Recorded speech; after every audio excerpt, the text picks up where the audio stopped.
Good afternoon. Welcome back to the B&H virtual event space. You're tuned in to another episode of Leica Stories. Today we're in conversation with photographer Brian Branch Price. Brian, what's going on, man? Greetings, family. Thank you for having me today, B&H and Leica Stories. I'm glad to be here. We're glad to have you on. Look, we only have an hour. I know you got so much under your belt. I'm going to see what we can squeeze in, but we might have to extend this out to a 4 hour session. So I hope you don't have plans. You're gonna have to pull it out of me because it's all over in my brain somewhere. And I'll get it out there. We'll eke it out little by little. We'll get there. All right. Okay. Well, no, I mean, look, you have a very storied career going back a couple decades now. So I want to start right there. What got you into Okay. photography? Where did the interest begin, and how'd you get started? Well, I'm glad you asked that question. So I was about 12 years old and grew up in Plainfield. My grandparents were the welcoming wagon for people moving in town. And the Sears moved in from Cleveland. Our Sears was a writer for Ebony magazine, and from time to time, Art would bring over Monique Sleep Jr., who was a photographer there. And Sleep won, won a Pulitzer years later. But at 12 years old, I don't really know who Sleep was. But when I started doing photography, I talked to Art, a long years before he passed. And says, "Oh, you remember Sleep used to come over to the house? Yeah, well, write him, send him a letter, and go see him." Simple as that. I wrote him a letter. He wrote me a letter back. I came to 1270 Avenue Americas in New York, and must have had a 3 hour conversation. Don't ask me what he said because I can't remember it all, but it's just very inspiring. So that's how I kind of got started with my photography when I turned 17, 18. Interesting. So was there anything in particular that drew you about it, or was there any aspirations that you had, what you wanted to take photos of, or? Well, I knew at the time, black and white was popular back then in the 80s, and I like photojournalism. I got straight into photojournalism. I still have that with me because I shoot everything, from whatever it is. I don't really have a specific, but I'll work on a story here and there. I'll shoot a landscape every now and then or something not moving, but mostly it has to have people in it.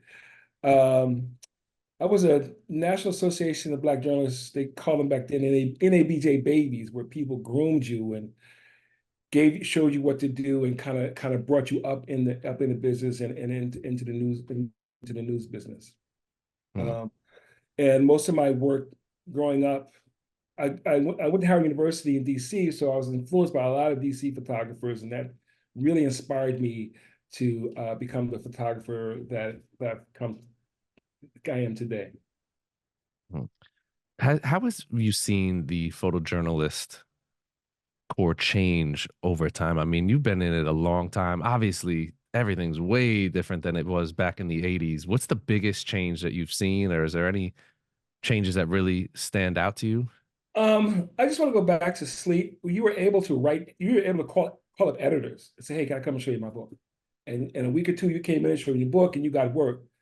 Um, Now, yes, been a big difference from the 80s and 90s and even the early 2000s in the difference of doing pictures and photographs. And I run into folks who sometimes are citizen journalism, and I sometimes talk to them about photography and being involved and not involved, and watching your space and place as you cover news and cover examples of work. So um, the comeuppance, as we call them, the comeuppance come up behind us. They're fast, they're aggressive. They know those days. They love doing photography, and I get questions all the time about how do I do this? What about when I'm in this situation? How does things work out? In fact, I was mentoring a young girl from the Atlanta Journalism Photo Seminar. I'm still mentoring her. She's picking my brain with essays, and we go back and forth on how to shoot a certain a style. And in fact, she asked me about the story she's working on. She said she wanted to contribute to the picnic that the story she's working on. I said, well, as a journalist, you really can't contribute that way. If they want to do a picnic or a cookout, so that's fine. You go cover it. But you, as a journalist, you should just be very objective. So you have to remind folks about how to watch that line. So That's a, that's a pretty good example of the other younger books. He's 21, 22. that's always been an interesting dynamic as far as I'm concerned with photojournalism is do you keep yourself out of the story? How much of you are you allowed to pour into it? How do you assert your own style in something, or is it really just 100% objective? Can we talk about that a little bit about I mean, some of these stories you're covering, it's hard to keep your heart, your mind, your soul out of Oh, it. oh yeah. I just did a. I was fortunate enough, I had a wonderful experience just doing a birthing uh, project, working on Black maternal health, and the father was in the room talking about the baby's head coming out. I had a mic'd up, couldn't do video, just stills. I did a little audio with it. And he said, "Oh boy, his head's coming out." Kind of made a joke about his girlfriend. "Oh, it looks like your head." And then I said, "So, oh, oh, what a nice head." So I kind of like after I heard myself on the voice, I said, "Oh, I should have said that because I'm not supposed to say anything. I'm just supposed to do photographs, and work my way around the birthing room." Um, but I do find that line. I if it's photojournalism, I keep it true and accurate. I had a guy the other day says, I was saying he was going to walk down a coffin, a makeshift coffin. And says, I asked him, how are you going to walk down? Where are you going to go? So, oh, how you want me to do it? And I said to him, do what you got to do it your way, and I'll just capture it. Because I couldn't coach him and make it up because the viewers, the readers, we owe them the truth. We owe them the facts. Did this really occur this way?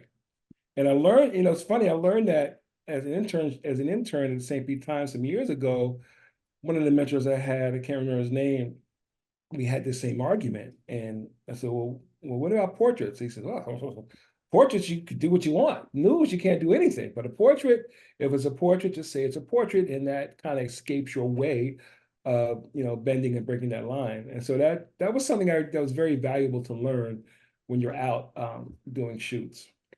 There was I remember doing BLM. There was a guy who came over for entertainment, and he wanted to get involved with the BLM movement in New York in 2020. And he would tell everybody to raise their fist so I can get a picture. I said, "Woof, I don't think you can do that. This is not entertainment. This is news occurring. Let someone else do that. Let it occur naturally and grab that shot." And he argued with me, and I said, "Okay, I'm going to leave that alone." So I've seen the change from the mid 80s to the 90s until currently. Yeah, I mean, I guess now with social media and everybody wanted to make their stamp and go viral and get their image out there, and you have a million crabs in a barrel just trying to get that 5 seconds online or trying to get their image seen. It makes it more of yeah, I want to get that image. Everybody wants that cover shot. People, Right.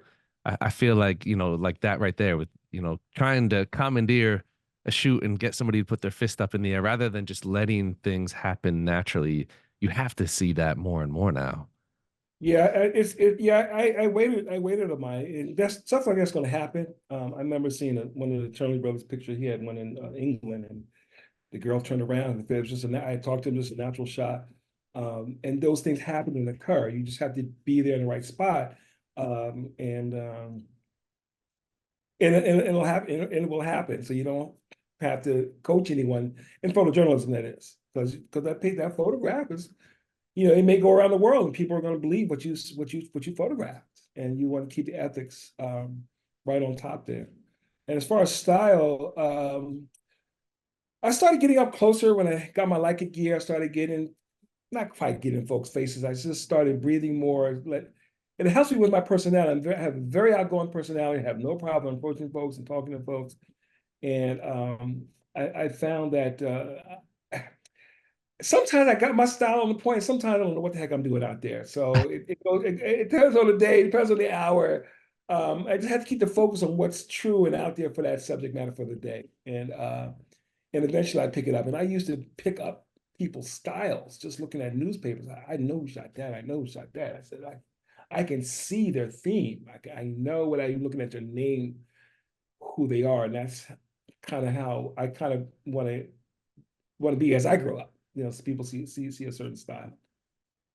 Well, look, it's comforting to know that sometimes you don't have it together. Because if you don't have it together sometimes, I'm like, man, that gives us all hope. Yeah. We can have off days. I think we feel this pressure, like we always have to go out there and perform. What helps you get through those moments? I mean, do you ever go out and you're just like, man, I'm not feeling it? Yeah. I think Friday was the last Friday's last time I picked up a camera in like a week and a half. It's some days as I can't remember the sister's name from the Washington Post, but she says some days are diamonds and some days are stones. And that's just how it is when you're out there photographing. Um, I think I tried to do a little street a week or two ago. I didn't see nothing. I just said, oh man, how can I go not how can I not go to New York City and find one street scene? I just didn't see anything that really got my spark going. And that happens sometimes when I'm on personal projects. You might get stale and you have to think about how do you twist this around. You really have now you interject and have conversation with your subject matter. And they may say something that's, oh, what? You didn't tell me that before. That's interesting. How can I approach that? How can I photograph that? Maybe not today, but next time. But that helps you motivate for the next day that becomes a diamond instead of that stony day. So that's kind of what happens when those days happen. Like, oh my God, what am I going to do today? Um, It's yeah. kind of like you're building out information, and I feel like when you interact with a scene, and it's more information you're getting out of it. Like you said, whether you can use it now or the next time, it's like that personality, that charisma that you have almost helps you pull out, and it draws shots to you. I mean, I know you have to have a million examples of times where you're out there and it's like you're putting good vibes out into the streets or putting vibes out into the ether. It comes back to you because people see that. Oh, no doubt. And just like I said, some days like if there's only one person out of a million who won't respond to me, and I may or may not come back to them, but I always have an approach of that's my brother, that's my sister. Let me talk to you. Let me tell you why I'm going to photograph you. Let me tell you what I'm thinking about as you walk down the street, as this story is developing. And let me kind of guide you in the way that I could photograph you in your best image. I had one CEO, one commercial shoot, say, hey, you got 1 minute to shoot. 1 minute? I said, I don't know if we do it in a minute. He says, well, you better get it done. I said, well, if you want to look like a 1 minute photo, that's okay with me. But if you give me 3 or 4 minutes, we're gonna make you look good. So he's gave me that look. This was years ago when I worked in Delaware. He says, okay, Mr. Price, we'll do it your way. Take your time. I want it to look good. And I said, because your image is going out. You don't want to look disgruntled. You don't want to look rushed. Um, it was the last minute assignment. I had an hour to get there. And that's how it is in photojournalism. You don't always have time to get to places or plan things out. Uh, Assignments come from the desk. If you're in the neighborhood, when you're in the neighborhood, we need you to go here. And he was the banker, photographed his banker. And so I had just a few minutes. And Mm, I had my little portable light, the camera, and we shot him. And it was like 5 minutes after convincing them to do a little longer. Now, I know with celebrities, it's not like that. Celebrities, you have to be all set up, and they will give you 30 seconds to a minute, literally, unless you can, really tell them some jokes or something, and then they'll loosen up. And they might give me 4 minutes. So, and when you talk to celebrities, you don't have to be tight with them. You can, just have your stuff set up. And when they come in, greet them, talk to the PR people and tell them a joke or something to loosen them up and flatter them and they humanize. They don't know who you are, right? They never seen you mhm. before. But now you make a connection with them somehow, some way, by some flattery thing or some research that you've done on them, and then the eyes light up, and now you got more than 2 minutes. It's that So connection. yeah, it's a connection that makes and it's practice. Anyone can do it. Just practice. Don't be nervous. Get it out the first time. It's like swimming in the deep end for the first time. Okay, you made it across from one side to the pool to the other side, but now you know what it's like. And and most folks you find are really good to talk to. The grumpy ones, you still could talk to them, and the grumpy ones, then you just let them go, catch them another day. That's kind of how it works.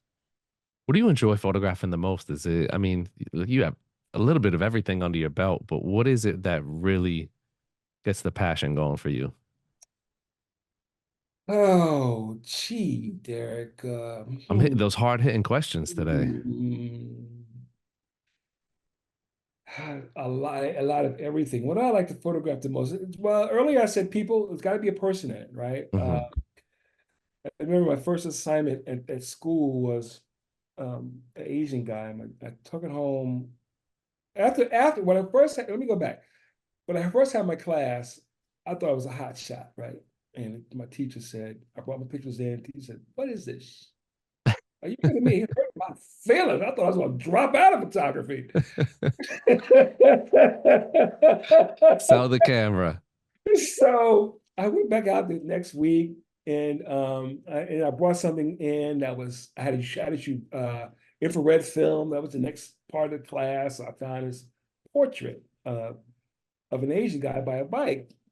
And it was a nice pose, or he posed now, he just posed naturally for me. I still have that photo somewhere.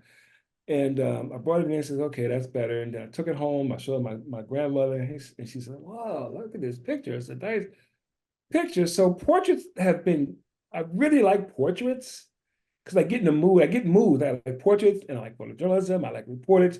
So it really depends on how that pendulum is swinging for the day, for the week, for the month. So right now, the past year, I've been doing more reportage work, more documentary work, and I still find myself finding a portrait here and there. Um, so I'll go back and forth between portraits and documentary. So it's hard to find a favorite foothold that I like to do. I got a big portrait shoot coming up next month with a business manager. So he wants something big deal. So I have to get back in the mood to get my lights together, to get my studio together to shoot that. But I'm more of a free spirit, as you can see. So I like being outside and photographing um, people, whether it be Photo J or Report J. Photo J kind of covers a whole bunch. You can cover street Mhm. one day, you can cover reporters, you can cover all that. So I like that. It's like a yeah, loose, free yeah, way of just you photograph what you want to photograph when you want to photograph it. You kind of yeah. go with the vibe. Yeah, most guys, a lot of colleagues say they like one thing and one thing. Say, hey, I got you, but things happen. It's too much not to collect and record things out there. Yeah, no, I hear that. It's like, look, if I see something I want to photograph, I don't care if it's something that I don't normally, man, I'll sneak off. I'll take a picture of a flower.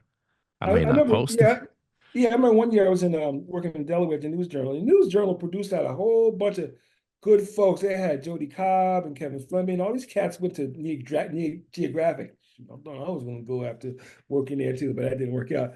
But they had a nice rowing team, right? And the women Delaware University of Delaware team had a rowing team, and I would see them as I crossed over 95, which ran over the Christina River. And then one morning I said, you know what, let me go work on a photo. I just did it on my own, just working on a photo story on them. And it worked, it turned out pretty good. You had to get up 6 o'clock in the morning, hang out with them. I couldn't fit in the shell, too big to fit in the shell, but I did the best I can. On the beachfront and the overhang. I mean, I'm on Route 95. You all know I-95. Oh man.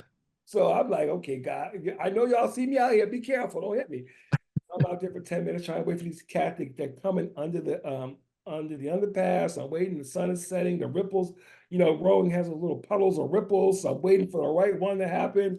And but that was an interesting story. And that was a number of years ago. And I encourage folks to do your own personal work and self-assignments. Those are so interesting, and you get it out there. When I worked for the News Journal in Delaware, I did a bunch of those. I didn't wait for them to put something on the desk that's going to come by interesting, which is because you Mhm. have other photographers to feed that want to do all the top of the line stuff. So you do the things that makes you happy, and then you can write little notes. You can get a reporter to help you assist, and then you next thing you know, you're doing picture stories and photo essays, and you're reaching out to the community because there's a lot of community work out there. I was telling another mentee how to find a story. And I says, well, you just go look around. There's somebody at the bodega. There's a person here that the crossing guard. The crossing guard has been in town for 30 years, and I had never seen her before, so I wanted to know more about her life. So you could always find a story somewhere to photograph and tell the story and document it. Um, yeah, so that's kind of like my style. I just Mhm. find stuff to do. How do you know when, I mean, is it possible that a story isn't there? And how do you know? I mean, do you ever get into something you're like, man, am I wasting my time? Or maybe I just haven't put in enough time or enough work? It's not what you come up with a concept in your brain, and you may write doodle some notes down about it because you might have seen it somewhere before, or a flash of it somewhere before, and you want to go out and attack it or go out and do a photograph of it. It ain't the same. So there has been a couple. Yeah, there's one guy that was he back then they called them homeless. I think they called them unhoused now, but he was to come into a community center and play on the piano and sing. Amazing person. The photographs were good, but it never turned into anything spectacular. They ended up taking him off the streets and never saw him again before. Never saw him again. So there are times where you find a story um, or image and you kind of work it, but it just goes flat. And you don't cry about it, kick yourself in the butt because it's all about practice and how to turn over the next thing, how to get to the next assignment, because the next assignment is probably going to be better than the last. And so just because that one wasn't successful or didn't pan out the way the way you wanted to, now you move on to the next one, would be the next day or the next month. It's all about just something linear that keeps you moving, keeps you flowing. And it's good, and it's good to talk to your fellow photographers about stuff. Even when you're just stonewall, call up an editor that you know and say, hey, I'm stuck on this assignment. What do you think? And they'll feedback off you and say, hey, have you tried that? Have you tried this? Um, Interesting. and what if you tried that? Did you talk to so-and-so? Because he worked on a story like that before. I didn't really like it that much, but talk to him. You might do something better. The editor would say to you. So so yeah, that's where you get flagged.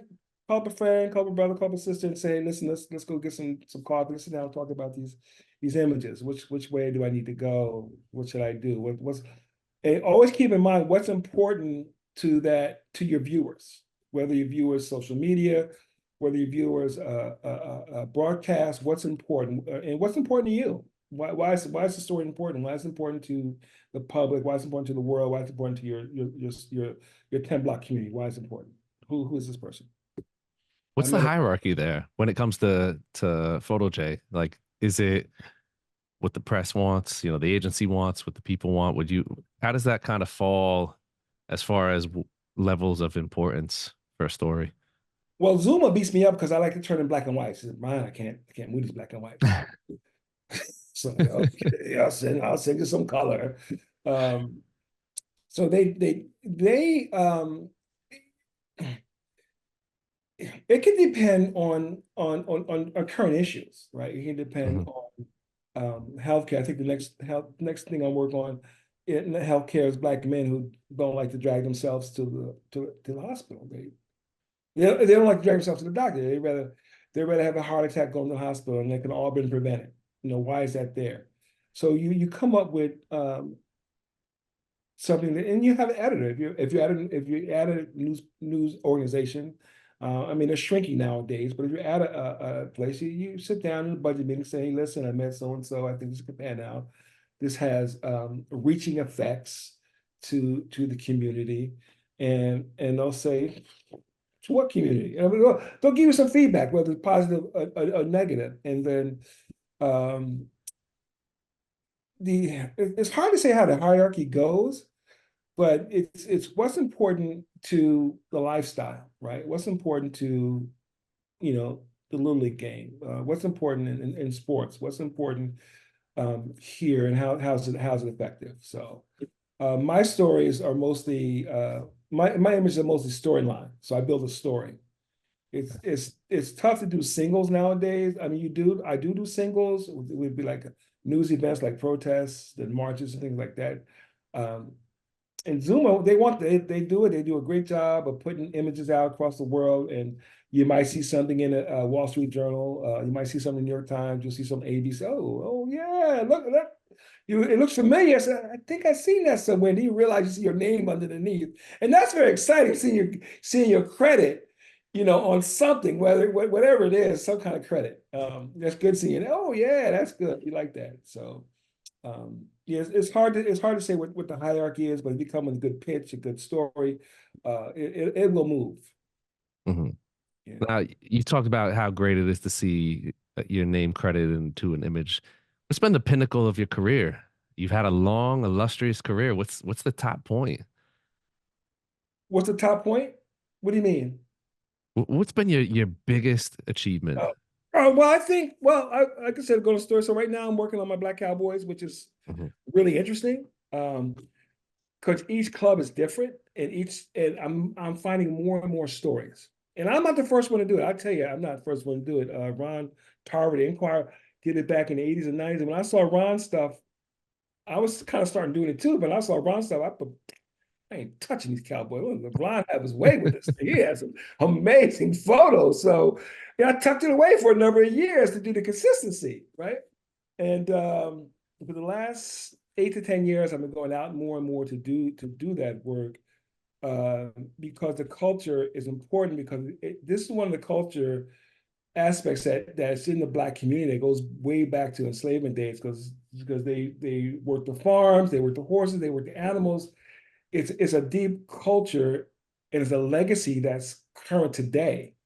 Um, Three fathers ahead, father, son,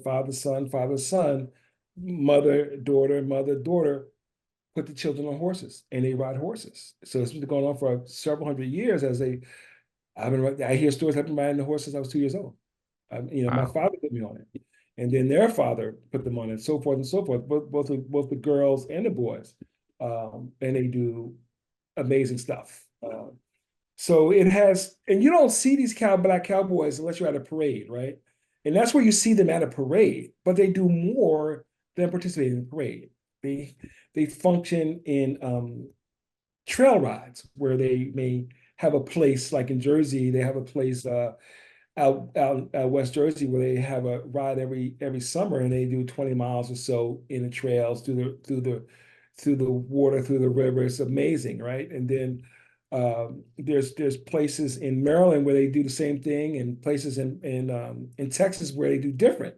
So a lot of clubs are very different. In fact, when I was out in Prairie View earlier this year, it was a very strict trail ride. You had to wear boots, you had to have long sleeves, and you had to have a hat on.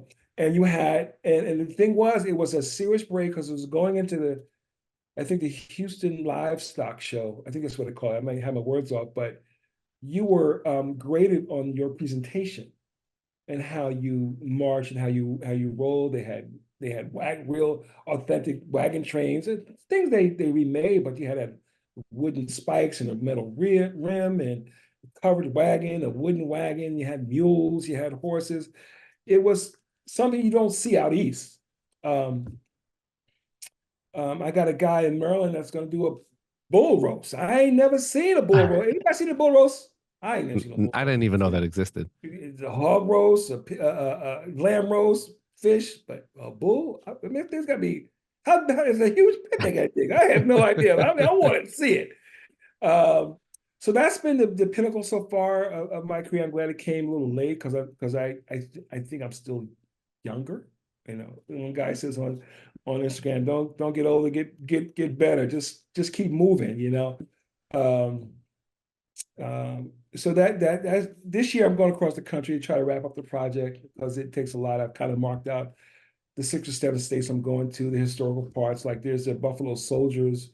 They do reenactments now. They're around Mhm. since 1866, and their role was really getting people out west back in 1800s as they left from the east to the west. They had the national parks. they had to work in the so-called Indian territory, and you all can find stuff on research online. And I want to meet with these guys. There's a whole group out west where they have big contingency, and it's part of the diaspora of Black folks as they traveled from West Africa to the Americas. So it's one of it's like a huge project. So this is just one aspect of the cowboy culture. Uh, Well, I can tell your heart is in that. You're very passionate about it. It shows through in the images, which we're going to be seeing some of them in a bit, but it's something that I never even, it's a beautiful thing about photography because I never even knew this culture existed, oh and, yeah. and to see it through your images, it's like this is my introduction to it. So it's like, this is stuff that you're able to introduce millions of new sets of eyes to different cultures through images, which I think is one of the beautiful things about photography. Oh my goodness. Yeah, photography is just it helps you, and it helps you get when you find something that you're passionate about and you have a chance to a platform like this or places to put it out.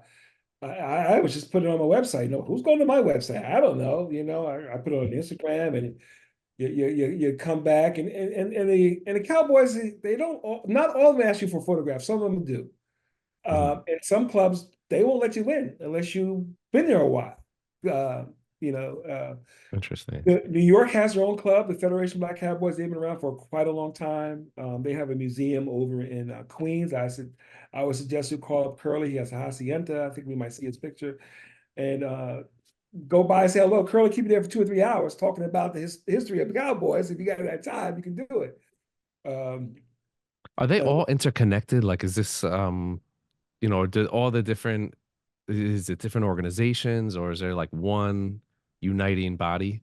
No, that's the unique thing about this. There's the culture, but there's no central nucleus, Okay. except for like there's the women in Hartford and New York and New Jersey and Philly. We all kind of support each other's event. So if you have an event in Philadelphia in May, we'll kind of support you. Jersey has an event in August, we'll support you. So it's hard. The thing is, let me back up. So Philadelphia is open to photographs. The Fletcher Street Urban Writing Club. They're always out there. I think Unique Photo does something with them in Philadelphia once or twice a year. But you have to keep in mind it's not for trail riding. You don't travel too far with your horses, right? You may go 3 or 4 hours. So it's reasonable to think that you would drive to Maryland. But the rodeo folks who have championships, they'll ride across country, but they have rules and policies where you have to um, take your horses out and feed them and relax them for every 6 to 7 to 8 hours. Um, as far as the central nucleus, there's no real. There is a meeting in North Carolina and Oklahoma that set the schedule for trail rides, but it's only in that section. It's not national. Something like Okmulgee, I think we'll go talk about Okmulgee, where it's a huge black rodeo it's been going on for a number of years. So you find this out as you meet the cowboys along the trail. Oh, by the way, we got a trail. Oh, by next month we got a huge rodeo coming up. Um, the closest black rodeo here is usually the Bill Pickett Rodeo that comes in DC in September. When they announce, I would just say buy your ticket. It goes out, it sells out right away. Um, so as you meet folks along the trail, they tell you what things have. There's the Compton Cowboys in California. There's the Oakland Cowboys in Oakland. There's a crew up in Montana and Ohio. How do you get to them? Can you reasonably get to all of them? Um, the thing is, they crisscross states. So if you're in Kentucky, you're going to meet Ohio Cowboys. If you're in Tennessee, you're going to be in Kentucky. So they kind of crisscross the state. So that's how you meet them, and they will tell, if you talk to them, they will tell you about their events. So that's how the communication is. And Interesting. there's a couple of museums in Texas and one in Colorado. So a Let me lot of word of mouth. yeah, that's the word. And then let me tell you one story before you go. I shot a wedding. I can't believe I shot a wedding. They had to beg me like How three dare. times. I know. So I got bored at the wedding and I sat down, talked to one of the family members, and I said, well, what else you doing? I said, right now I'm going around the country working on Black Cowboys. And she said to me, I don't think I sent you that picture. Well, I got an uncle who's in Colorado, and he's a mountain man, and he traps and shoots, he skis, and he does trail rides, he does all this. I said, for real? Yeah, he's 80 years old. Really? You still doing it? A black guy with a mountain man, black guy trapping and shooting on the mountains. I said, yes. So when you go, so that's the thing about when you're out working on different stories, you meet people and you talk to them about what you're doing. Don't be shy. Just talk to them too. So it took me 2 years to catch with this guy, and we had a nice little conversation. And I went out to Crested Butte, Colorado. I thought it would be easy. I left Denver. I thought it'd be easy getting there, but I've never been to Colorado before. Those switchbacks and mountains, and you're out of breath. And it took me like 8 hours to get to them because I was dizzy from going from all those switchbacks to get to them. But he was a very interesting man. I walked in the door. He met me with his black Sambo. He caught it. So don't try nothing funny with me, Mister. So, oh, I'm just here to do a story. That's it. So we had some laughs. And but he hunts elk, he traps beaver, he still does it today with a group of folks. I think I have it on the website, but I don't have it here today. But yeah, so that's how you beat your stories. You tell people about what you're doing, and somebody may say, "Oh, my Aunt Sue, my Uncle Bobo." They have information for you, so Mm. it'd be good to share.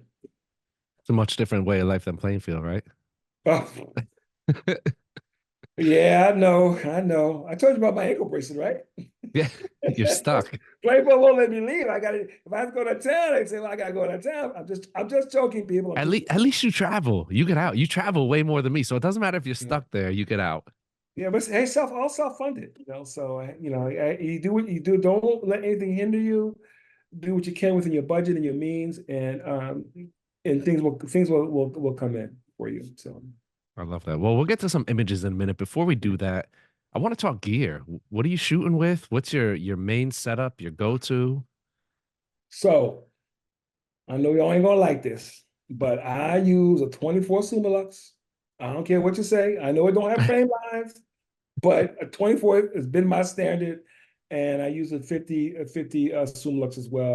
I mostly use my M10 monochrome, and I have an M10R. I have with the Cowboys, I put stuff on film, so I have M6. I use that too, and I have two SLs, SL2 and SL2S. I'm looking around for my SL3. It didn't come in yet, but I'm sure it'll be here soon. And so I spent the 24 stays on the lens, stays on the camera. So um and monochromes mostly, you see where mostly everything's black and white. I do shoot color. Color is it has to be isolated for me to love color. I have some examples of that, but I go back and forth with SLs because you have to do it. You have to when you shoot a rodeo, things are moving quite fast. In fact, I did one rodeo with a pocket widget and just set it off while I was shooting the camera. But most of the time, it's the M cameras, and then I have to shoot long and deep. I'll do the SL2 if I have to shoot some sports or something. But that's just my five cameras that I go back with. I'll have photojournalists, unlike street photographers, they have two or three cameras hanging around them. That's what they do. They got prime, they have a wide, a middle, and maybe a long lens. But that's what photo days do. If you see one, just give them a hug and say, I understand, I understand what you're going through, looking around. But Give but him a hug and a shoulder rub. yeah, yeah, yeah. I mean, yeah, I can do a 35 for the day if I'm trying to do some street, something light, but I'm on assignment. I usually have two, three, and then maybe somebody, around the corner waiting for me to do something else with it. But it's just something I'm used to with bringing the images and telling the story. Um, I can probably do one camera, but I feel uncomfortable just having one. I used to have like two or three when I'm out doing assignment. Because things happen, especially when you're doing the Cowboys, the rodeo. It's things are moving. I did shoot some. I do have a 75 Elmerit, and I had to put that on, you know, infinity focus, and I got a few shots in focus. I remember the old days. I used to going back to the old days, I used to practice with my old lens, the 300-2.8, and I would photograph cars coming to me. I would focus in the back, focus in the front, follow focus. So I still have my memory on how to do the focusing sports when they're coming at you. And 36 frames, if I had 5 frames on the focus, I'm only turning that 1 frame to the office. So it looks You're good. magical. So yeah. The So instincts haven't left. yeah, yeah. And so I have a flash. I use a flash every now and then. Because you need it. Sometimes you need it. The Mhm. super luxes are great, but sometimes the light is really, really low. There's not much you really can do. You don't have to pop a flash in to get the image out so your readers and your editors can publish it and make sure it's fancy enough for them. We're gonna pull up some images here. Oh, okay. I appreciate that. Yeah, so So, talk us through here. all right. So this is a story. This is my mama. She's passed, and she's a beautiful woman. And of course, everybody's mom was a beautiful woman, but she went through dementia, and it Mm, was very hard to go through that. And the way I went through it was photographing. I have a sister, and my sister did really the hard work of daycare. Um, I was there too, and there's other family members helping in. So as folks go through this disease, and I guess people know about Bruce Willis, he's kind of going through the same thing. How do you what's your therapy like seeing a beautiful, healthy, strong woman and your and your body starts to deteriorate, your mind starts to deteriorate. And I wanted to capture that to to show how much I love my mother, because just I think someone wrote in a story that I can't remember. Author just wrote something about the last few minutes of your parent doesn't really define who they were mm. as you captured them. So this is, I think she had about a year to go before she left us. And she's number one coach. Her name is Carol. Um, she was a it's just a beautiful woman. Oh, it's a beautiful image Yeah, of her. yeah. I think I shot on SL. I think I shot that on SL, converted to black and white, and so I just wanted to show the public. I have it on my website, and Mm, people go through it. I get questions about that, and then I tell them, "Oh, this is you're now the caregiver, and this is what you may or may not expect." And they have drugs coming out now that are starting to help people, victims or people who have Alzheimer's and mm. dementia. Um, so it's personal. You have to share. You have the people that know what's going on in life. Things happen. Definitely. And that's her again. She's in her bedroom, just doing what she does. Mm, And so you let the patient do what they do. If they want to sleep all day, let them sleep all day. If they want to wrap their hair, they want to play with the pillows. You just let them do for that part of the ending part of their life as they progress, as they go through. Um, and you can't do nothing but love the person. So it's touching, right? So she used to wash her hair a lot. So by herself. She didn't do much makeup. And I was young. She used to let me brush her hair. She had beautiful hair. But yeah, so she's just doing her thing, just going through the day, doing her thing. And my sister and I just listen. No, the medical people say this is what they're going to do. Just let them do it. mm. That's the story on that. Oh yeah. This is the birthing I did. It was really, really interesting about this. Let me tell the crowd how I did this story. I don't know these people, right? I don't know who they were. And Mayor Ras Baraka had a, uh, careers for mothers, right? And so I wanted, and it was a workshop. I got the press release. You get press release reads. There's always something good in those press releases that you can get information from. So this was a press release, and I wanted to go down there and do a story on Black mothers, because there's been health issues, and we know Serena had a problem. The woman who ran track, I think Tori, she died like a few days before giving birth. So there's been issues with Black women in their medical care. So I talked to two women, and this woman here, Kachina, is one. Another woman, I have her name written down. And this happened in December, right? I met them in December, and she said, I said, when you do? I said, I'll do. She said, I'm 8 months. I said, 8 months? Oh, you do already? So she just invited me. I said, can I follow you around? Can I come to your prenatal care? Sure, come on by. I mean, I was nervous about asking, but if you want to get a story done, you have to ask. Hmm. And I met another woman, and I got to follow back with her too. This part two of the story. She was diagnosed as being sterile. And when I talked to her, she was 4 months pregnant.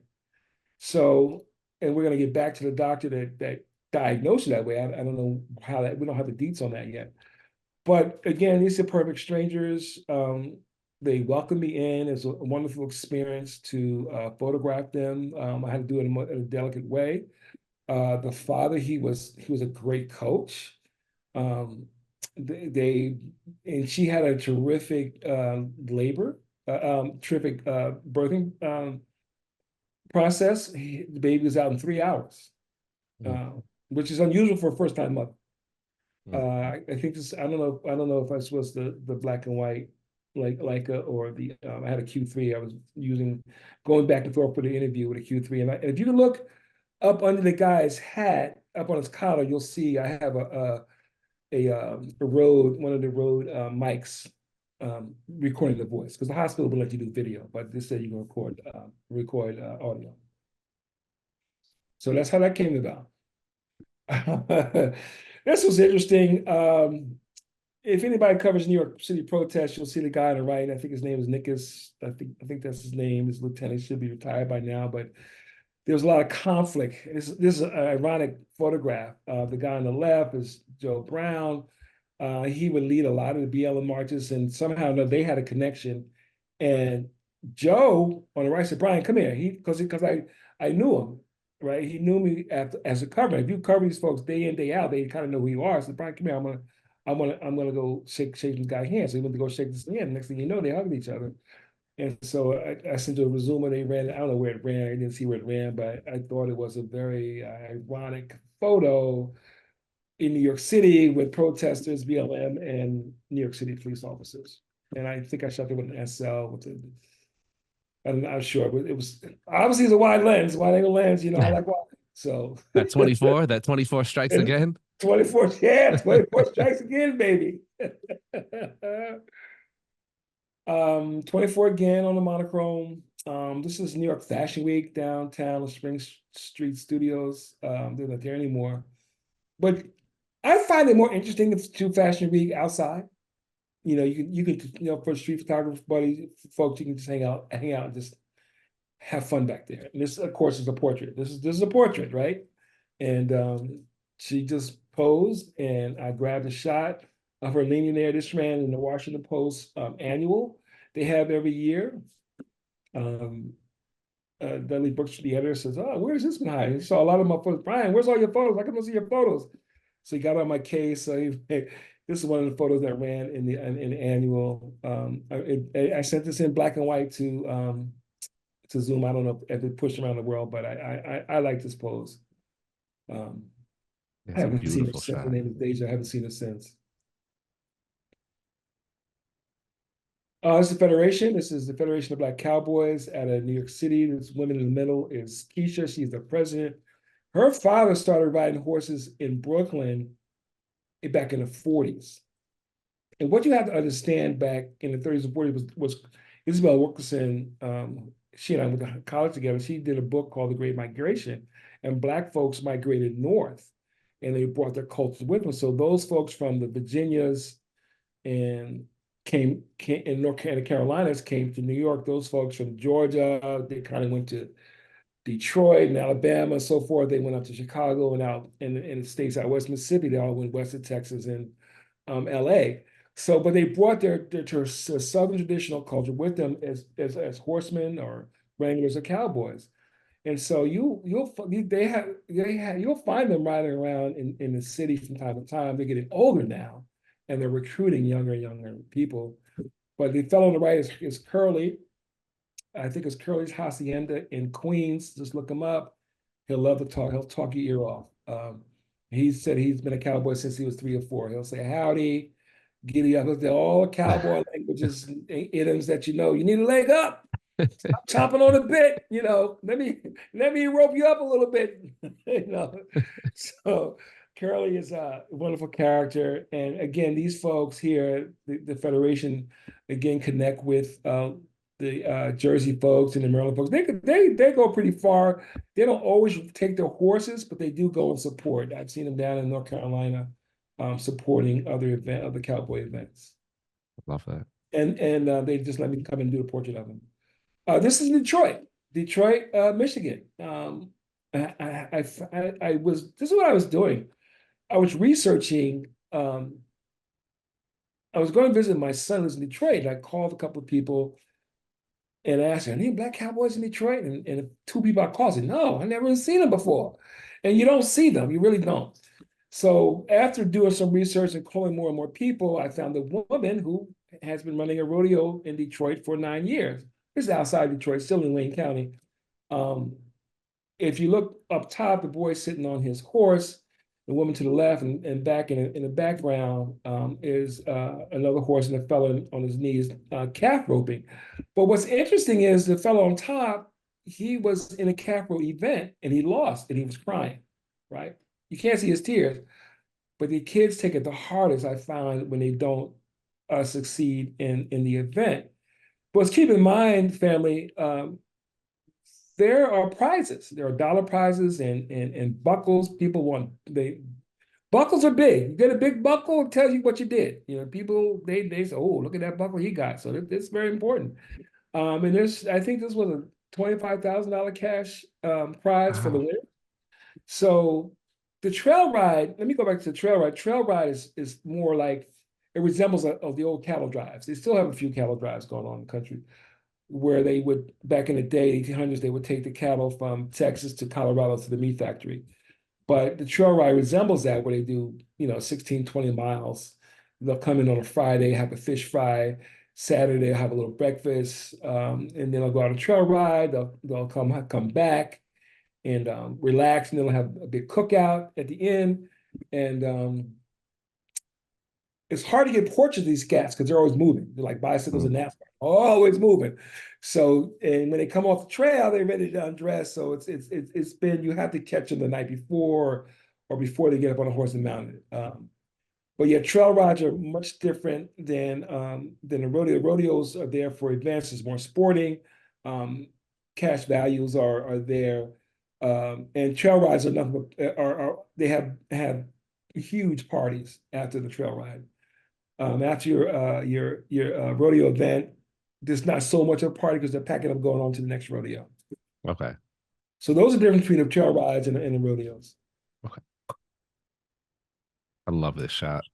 Oh, thank you. This is a real cowboy. This is I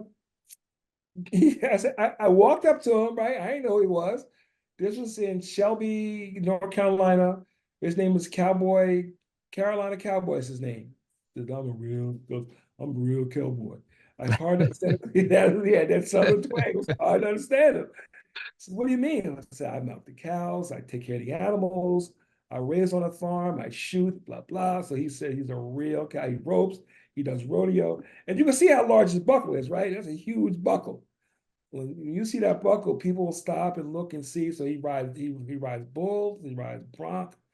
So I don't know if you know about the riding. There's several, it's like 7 or 8 events, maybe a little bit more. It was bronc riding and bull riding. You have 8 seconds to perform, do your best.